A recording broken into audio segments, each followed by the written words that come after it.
Hello students, if you've done provisional registration, you can upload your 12th standard mark sheet by this process. So go to ici.org, go for main website, click on SSP now, self-service portal.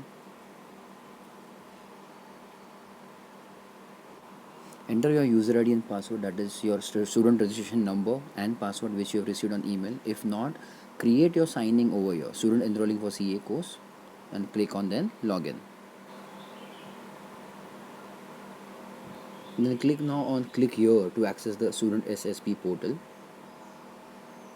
That will load some of your details.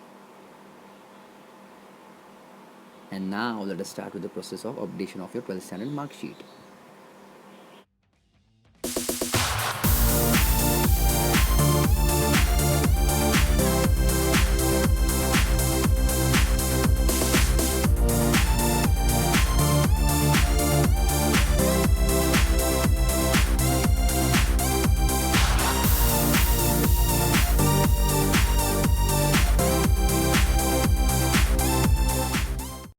Now just follow the process, and using the same process you can also update your name or any other details which you want to update with ICAI. Alright, just follow the process, enjoy the learning, all the best.